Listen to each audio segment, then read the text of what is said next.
Vili, ja es tev pamodinātu nakts vidū, kāda ir tā viena lieta, ko šodien Latvijā vajag pamainīt? 1000 lietas, kā minimums 1000. Jāmaina gandrīz viss. Uzņēmējdarbības vīde, viss tā budžeta naudas pļekarēšana, jāmaina ir praktiski viss. Bet pieņemsim, ka tu No esi... pēdējās vietas Eiropā uz pirmo vietu. Bet pieņemsim, tu esi premjeras, ar ko tu sāktu? Ar visu. Nav vienas lietas. Ir tas, ko es esmu daudzreiz runājis, tie, kas mani klausās. Pirmkārt, jau jābūt ir domu biedru grupai. Nevar būt tā, ka koalīcija katrs velk uz savu pusi. Domu biedru grupa, kas tīrīšana, taisa tīrīšana galvās, ierēģi galvās. Nav jau visi ierēģi slikti. Ir arī ļoti labi ierēģi. Vienkārši jāatsijā labos ierēģis no sliņķiem un patērētājiem.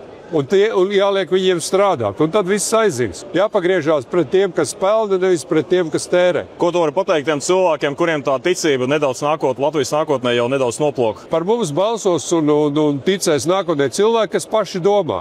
Ja viņi skatīsies panorāmu un klausīsies radio viens krustpunkts un visam tam ticēs, tad vienotība viņi saka ievilinās nākošajā purvā.